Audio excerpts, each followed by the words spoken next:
Welcome back, Rejects. Free agency has been nothing short of exciting so far. But that doesn't mean the NFL hasn't kept things interesting since the free agency period and transactions have tapered off.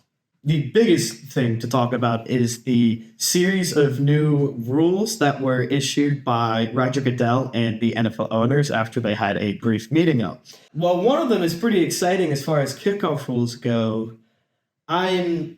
I don't even know what to say as far as the banning of hip drop tackles go. For those of you who don't know, what exactly a hip drop tackle is when the defender tackles and wraps themselves around the hip or upper thigh of the defensive player and just uses their weight to fall to the ground, taking the player with them. It's one of those things where, as far as a brief definition goes, you really wouldn't think a lot of freak accidents would happen from this. Right, I agree. I think in theory, the rule change makes sense because why? Because I've seen a lot of mixed opinions, and in defense of the rule change, I've seen a lot of people saying learn to tackle properly, and players shouldn't be putting their full weight on the lower part of their legs anyway. Which, in theory, yes, that makes sense. Why? If you can avoid tackling without causing a major knee injury, why not do that? It's more, for me at least, it's more so about how fairly is this really going to be officiated and how is this going to change the outcomes of major games this year? I think the last thing we need is refs having more impact to change a game.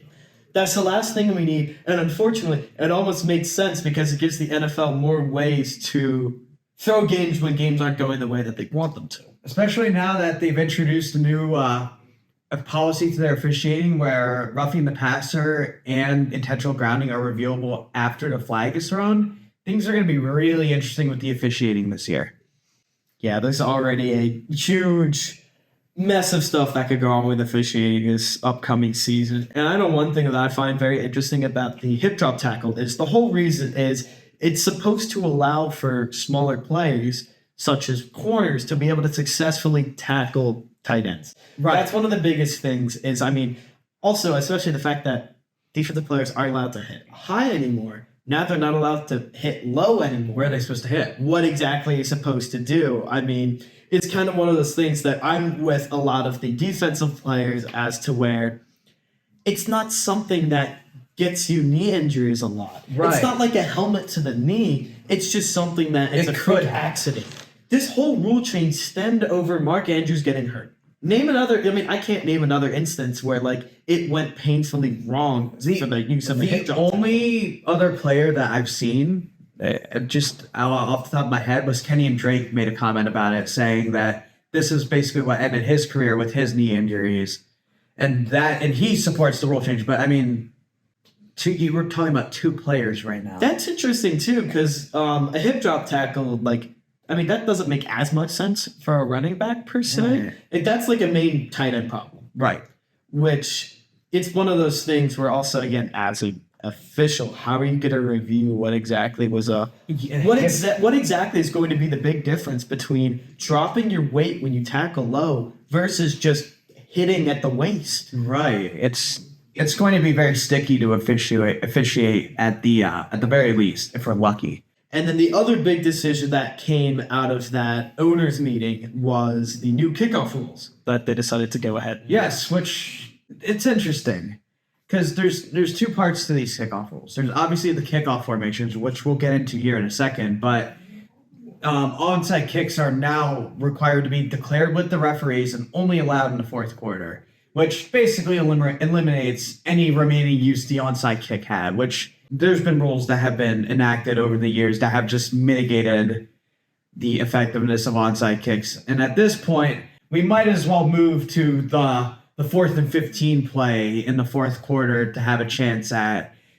the offense, get the scoring team getting the ball back and making comebacks possible. But onto the formations, I know you have some very some more positive opinions about this, at least compared to the hip drop tackles. Oh yeah, no, I completely agree. I know one of the biggest things that I think as far as the onside kick go is the whole point of an onside kick is since I've been watching football, they've never been a surprise. Yeah. I've never in my life seen a team line up expecting a regular kick and then it's an onside kick. Only time anyone remembers is the Saints Super Bowl about 14 years ago when Sean Payton decided to open up with an onside kick in the second half. Exactly. But that doesn't happen anymore. I don't like the thing about an onside kick is it's not a surprise factor, it's an execution factor. It is. So if you can execute an onside kick properly, I still think that they can still be used to an extent.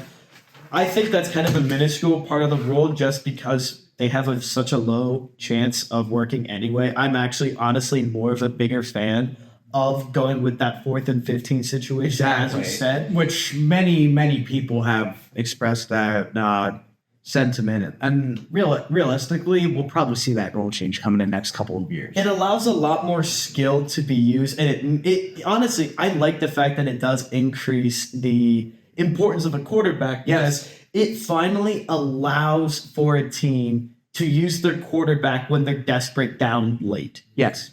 That's 100% necessary. And as far as the new kickoff rule goes itself, instead of having, where we've had since, I believe the last rule change was in 2011 potentially, was when you had to line up with your kicker. So as your kicker kicks it, there's a big gap between the kicking and receiving team. Right. Now what's going to happen is the kicker position is in the same spot.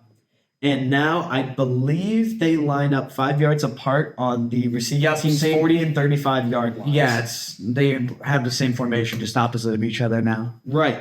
And what happens there is it was designed to want kickers to not kick the ball out of bounds for touchbacks. Right. Now what happens is if a kicker kicks it into the end zone and they take it for a touchback, they automatically start on the 35-yard line. Really? Yep, they start on the 35-yard line. Wow, I didn't know that actually. Yep, so that's one of the biggest things that I do like about it is it makes the kickoff interesting again. It does. People don't now. Like the last years I've been watching, people don't like to take it out of the end zone, right? Especially with the fair catch rule implemented last year with college being adjacent to college rules.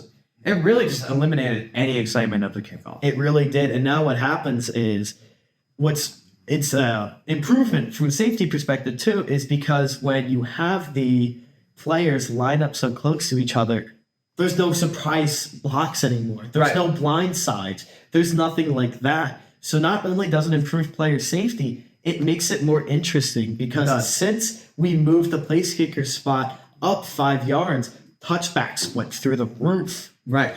Which now that it's in the same spot, but now it wants kickers to not do touchbacks. I think it's a great system.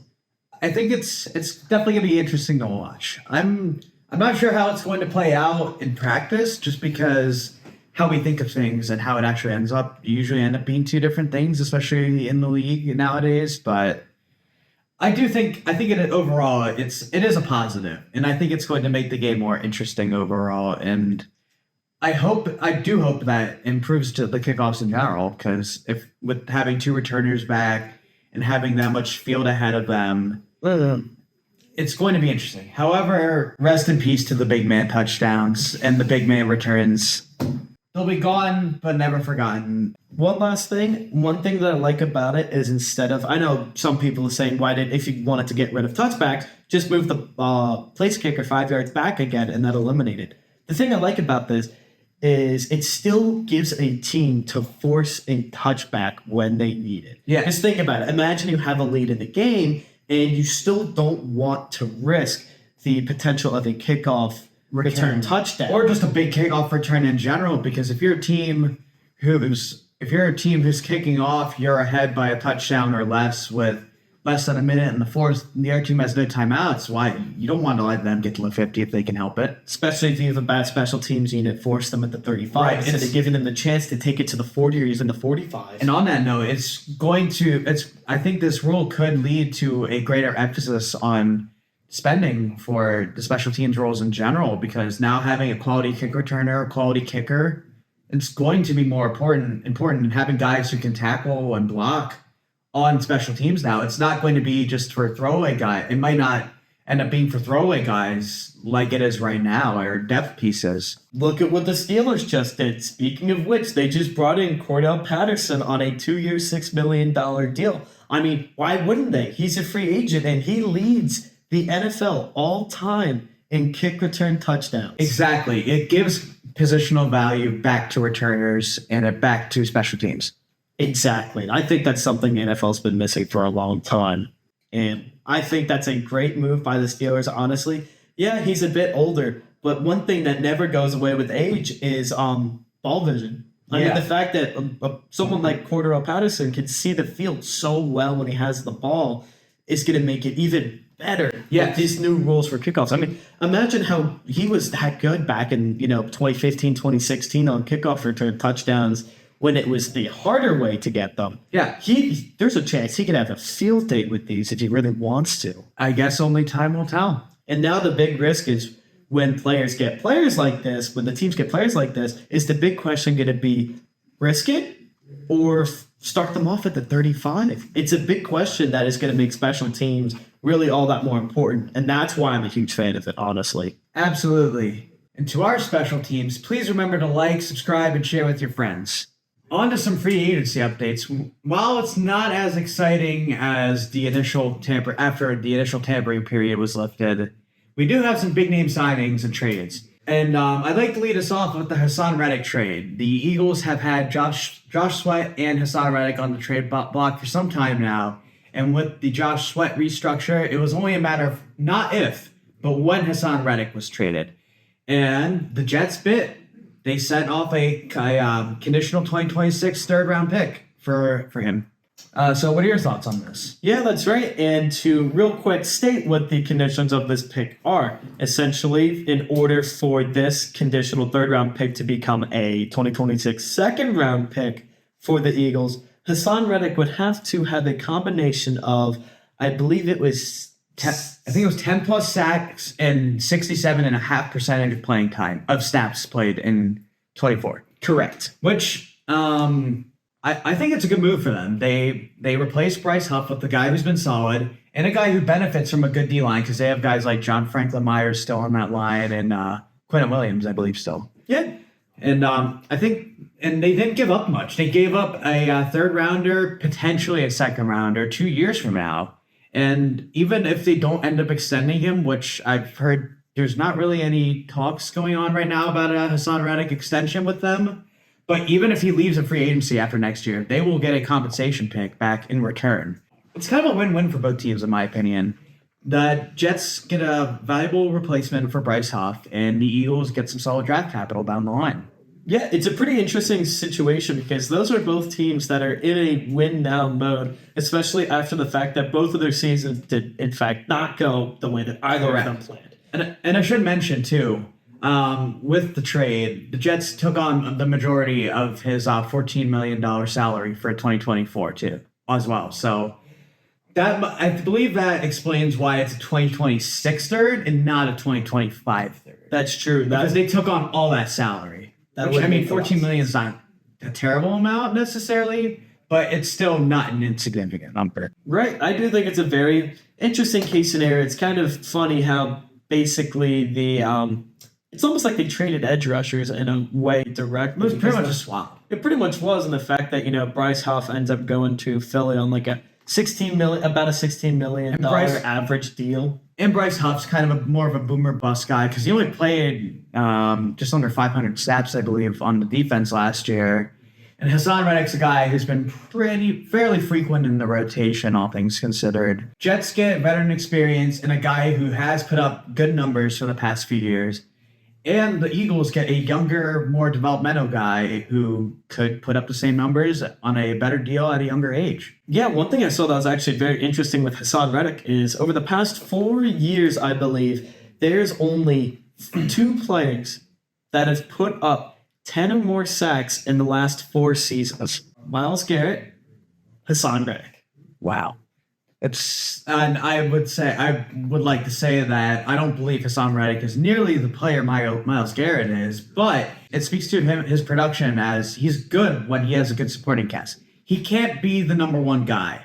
He can't be the only guy on that line, but he can be another guy on that line, and he will put up high volume numbers. And I mean, I think this just screams volume too about availability. Exactly. Is clearly key in him. Absolutely. He really resurrected his career since his time in Arizona. Him and Quentin Williams are about go insane. It's going to be interesting seeing that D-line eat again for another year. And that's if everything goes to plan. We'll see. But on the topic of Jet signings, they also did pick up Mike Williams on a 1 year, up to $15 million deal.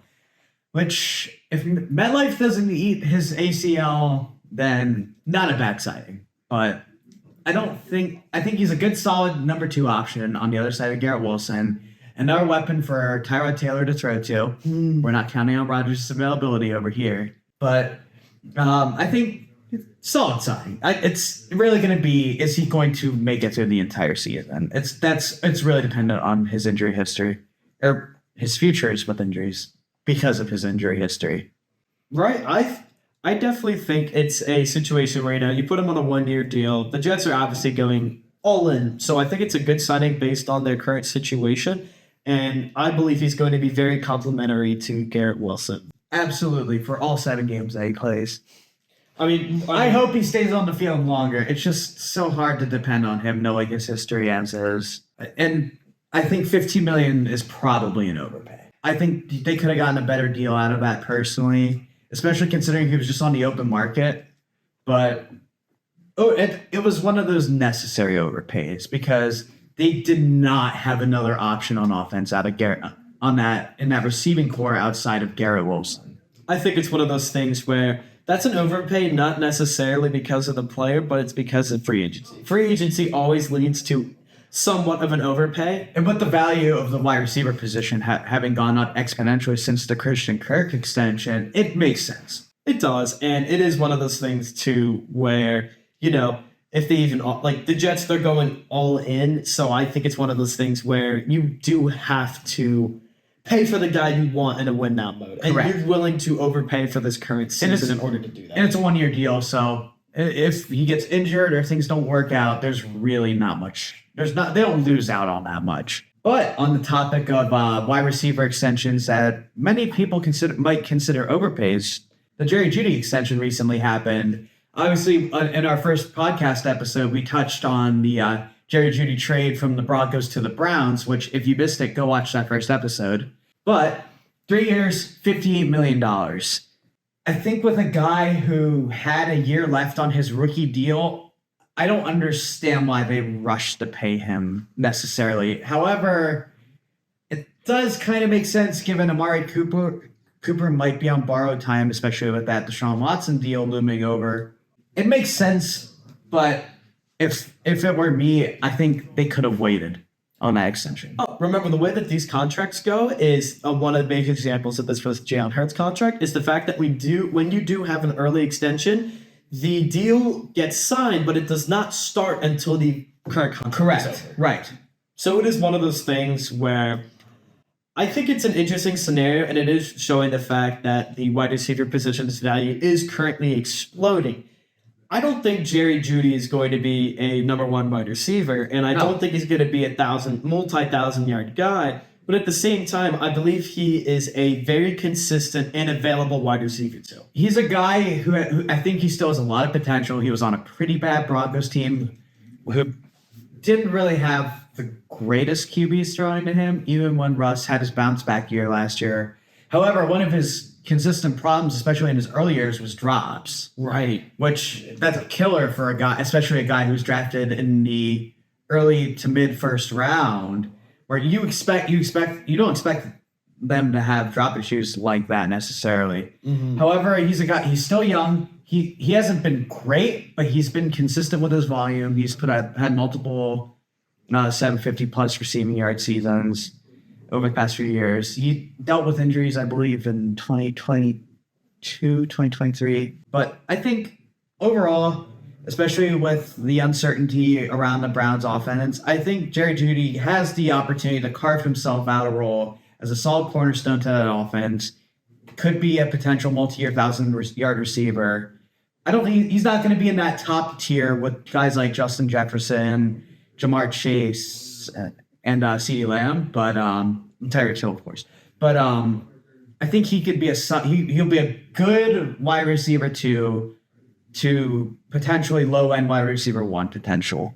Honestly, I think it's one of those things where I'm pretty neutral on the deal purely because I have a belief that you don't extend wide receiver twos. Honestly, Right. I think I it's can one of those understand things where if you are a team who is looking to build a championship team, you gotta put your money in your star players and then draft your role guys. I believe what could have been best for the Browns here was sign them on a prove it deal, and then what you do is if he does prove to be a wide receiver one, perfect. But now the problem is you're pumping a bunch of money into a wide receiver two now, and that makes it hard to sign when in positions of need when you actually need to. However, you got to remember the Browns are in a very unique situation with the Deshaun Watson contract and their draft situation just because of how much draft capital they gave up. They don't have a first round pick this year. So all the top wide, it's such a loaded wide receiver class too. Those guys are out of the question. I think they extended him more on potential than anything just because what choice do they have? They have a guy who will consistently put up solid numbers for the next 4 years.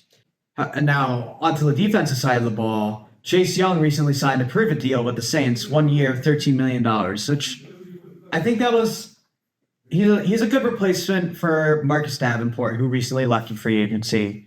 And I think he'll be a solid compliment. He can be a solid compliment to an aging Cam Jordan. Ooh, Kim Jordan's a very interesting situation there where I believe he had 2.5 sacks this past season. Really? I didn't realize his production had dropped that much. It did. It was a mixture. It's not surprising by any means, but yeah, it was kind of a mixture of availability, and the Saints had one of the more unique seasons this past season. they were bad, and then they turned it on when it was too late. Yep, Which the Saints are interesting and really deserve a video of their own just based on that situation alone. With you have Derek Carr, you saw how many veterans they had to trim off this past year, and how many restructures they had to do because they're in cap hell. So Chase Young on that prove-it deal, it makes sense given the Saints situation. I don't think it's really gonna amount to too much. He'll probably put up somewhere like 6 to 8 sacks, something like that, and maybe like 10 tackles for loss if he has a good year, but not really. He's signed off potential and off the name value because remember, second overall pick, defensive rookie of the year winner. He's more so being signed off that we hope he does well and his production comes back from his rookie year. But given what we've seen over the past few years, I don't think that production's coming back in full force.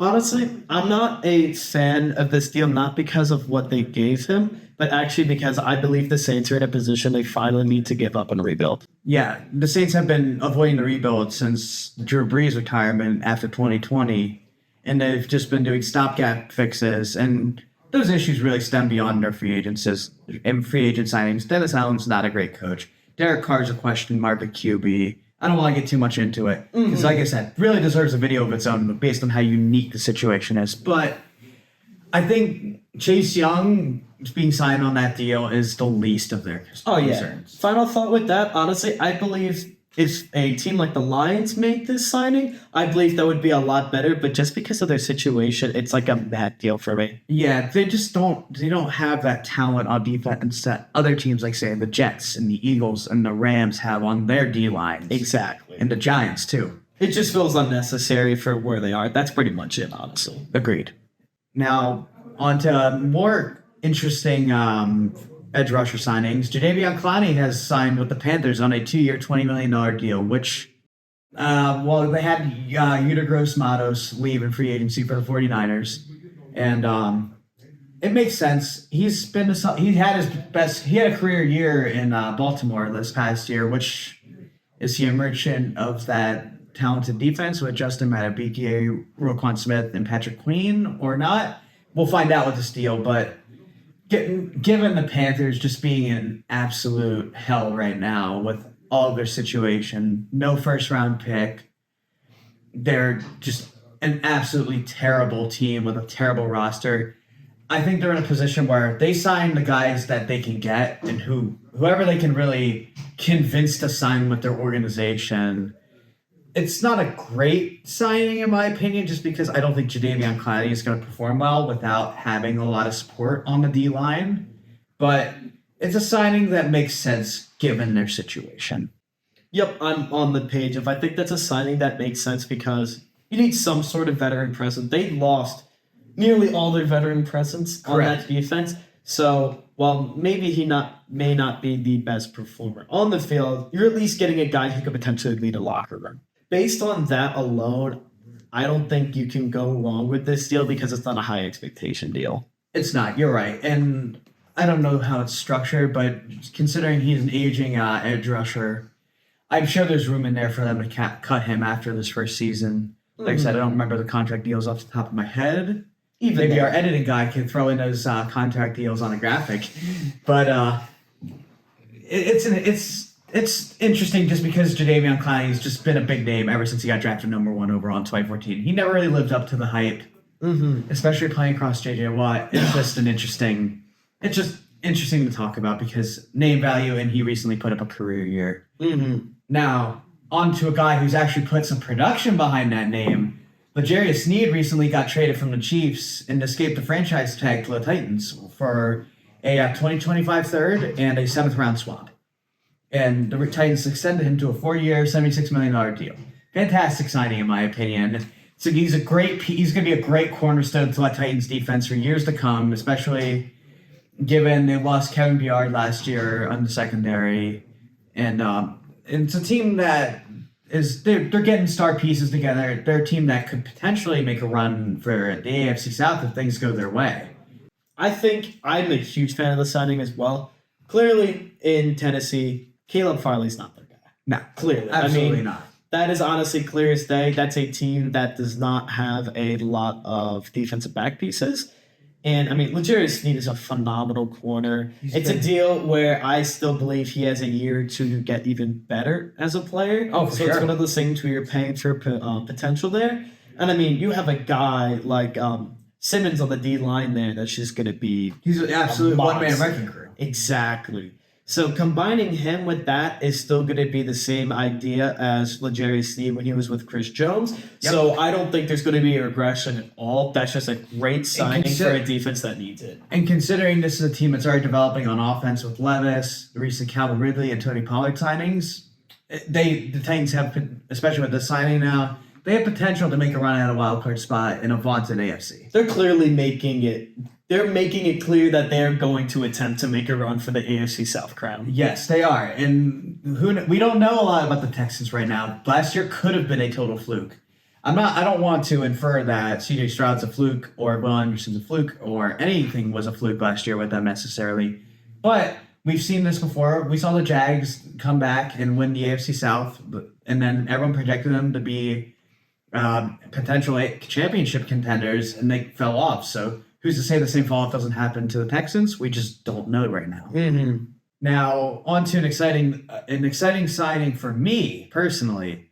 Trey White to the Rams on a 1-year, $10 million deal. It's interesting that this was their Jalen Ramsey replacement, because we know that Trey White can be a productive, high-value corner. He's shown it before.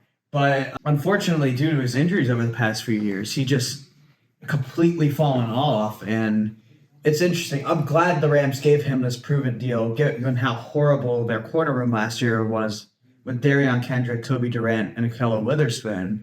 And now with him paired up with Darius Williams and Cam Curl in that secondary, that's an immediate upgrade to their defensive back room, and especially with the draft looming over, I think this is a good signing for the Rams, because it's a 1-year, low-risk, high-reward deal for a team that's trying to make another championship push this year. I completely agree. I think it's one of those things where the Rams are clearly in win-now mode. Correct. They have the roster for it. They have the talent for it. And even then, I think what could be phenomenal about it is if you guys draft a corner, in the day 2, what could happen is Trey White can just be a mentor, coach him up. So, even if he gets injured, if you guys draft a day 2 corner and get him, hand him the reins, it's perfect. You can't go wrong. My thoughts exactly. Worst case, Rams probably end up drafting someone in the second round, and we'll touch on the Rams in a future video very soon. But with that, you're right. With that signing, he could be a mentor and potentially even return to form. If we see a return to form, that'd be fantastic. And I think he returns to a top tier corner. That the Rams defense is going to be dominant next year. Yeah, 100%. I think if it's a scenario where it's a proven deal and he stays healthy and goes back to all pro level, you give him a 2-year deal off the bat and then you're set. Yeah. Let's see. We do have a couple other small free agency signings here. Donta Foreman's recently signed with the Browns on a 1-year deal, I believe. Didn't write the contract details down, so hopefully our editing guy will throw that in. But Donta Foreman signs on a 1-year deal with Nick Chubb's health in question. Him and Jerome Ford could potentially be a great running back committee in the event Chubb isn't healthy or doesn't even return to Ford. Good signing. Pretty much, can't go wrong kind of deal. Absolutely. So that's pretty much it, honestly. And then the Bengals shored up their offensive line by signing Trent Brown on a 1-year deal, too. It'll be interesting to see how that signing pans out.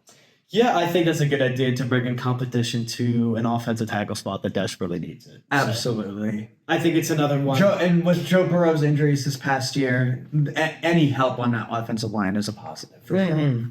Completely agree. Once again, please remember to like, share with your friends, and subscribe. We really appreciate all the viewership and interaction we've been getting, and we're trying to grow the channel as quickly as possible. So you guys are the core to this channel, and we absolutely love your support, and we cannot understate our appreciation for you guys. Unfortunately, our co-host Hipple wasn't able to make it for this shoot, but no worries. He will be back as soon as possible for not the next video, but for a video coming out at a later date. It's very soon. And speaking of next video, make sure, Rejects, to stay tuned for the coming days for a new video dropping about draft rumors. It gets really exciting. We get into the quarterback prospects and how they rise and fall. You got to stay tuned. We're not going to spoil anything here. So please make sure you got your eye out for that video. Once again, we really appreciate the support. And as always, thank you for watching and have a fantastic day.